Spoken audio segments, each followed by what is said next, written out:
এবার শিক্ষারত্ন সম্মান পেতে চলেছেন পুরুলিয়া জেলার মানবাজার রাধামাধবপুর বিদ্যালয়ের ভারপ্রাপ্ত প্রধান শিক্ষক প্রদীপ কুমার চন্দ্র। প্রদীপবাবু জানিয়েছেন শিক্ষা দপ্তর থেকে তাকে একটি মেল করা হয় এবং সেই মেলের মাধ্যমে তিনি জানতে পারেন এই বছর তিনি এই শিক্ষারত্ন সম্মান পেতে চলেছেন। অন্যদিকে পুরুলিয়া জেলা শিক্ষা দপ্তর থেকেও তাকে জানানো হয় যে তিনি এই বছর শিক্ষারত্ন সম্মান পাবেন। প্রদীপবাবু দীর্ঘ 30 বছর ধরে এই শিক্ষকতা পেশার সাথে যুক্ত রয়েছেন। প্রায় 27 বছর তিনি এই রাধামাধবপুর বিদ্যালয়ে তিনি শিক্ষকতা করে চলেছেন।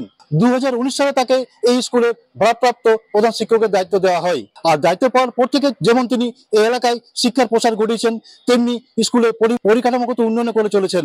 আর তার জন্য তাকে এই শিক্ষারত্ন সম্মান দেওয়া হচ্ছে বলে তিনি মনে করছেন। শিক্ষারত্ন সম্মান পেয়ে যেমন খুশি তার পরিবার, তেমনি গর্বিত পুরুলিয়া জেলাবাসী। আজকে ওই মেলের মধ্য দিয়ে আমি সংবাদটা পাই এবং পরবর্তী সময়ে আমাকে পুরুলিয়া ডিআই অফিস থেকে ফোন করা হয় এবং ওরা বলেন যে স্যার আপনার শিক্ষারত্ন এবছরই ওয়ার্ডের জন্য স্বীকৃতি পাচ্ছেন। আমি তখনই জানতে পারি এবং লিখিত আমার কাছে মেলটা আসে। ভীষণ ভীষণ ভালো লাগছে, অসাধারণ একটা মুহূর্ত।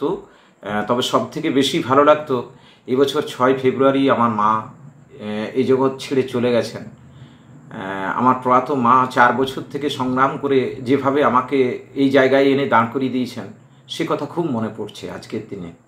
আমার পরিবার, আমার অগণিত ছাত্রছাত্রী, আমার শ্রদ্ধেয় শিক্ষক মহাশয় যারা আমাকে এই জায়গায় এনে দাঁড় করিয়ে দিয়েছেন, আমার এই এলাকার মানুষ, আমার বিদ্যালয় যেখানে আমি কাজ করেছি, যে মহাবিদ্যালয়গুলিতে যেখানে যেখানে আমার ছাত্র রয়েছে, যারা আমাকে অফুরন্ত ভালোবাসা দিয়ে আমার কাজের গতিকে বাড়িয়ে দিয়েছেন, তাদের প্রতি আমি কৃতজ্ঞতা এবং আন্তরিক শ্রদ্ধা জানাচ্ছি আমার এলাকার প্রতিটি মানুষকে, যে সমস্ত মায়েরা, বোনেরা, ভাই, আমার অগণিত ছাত্রছাত্রী যারা আমাকে সবসময় অনুপ্রেরণা জুগিয়েছে।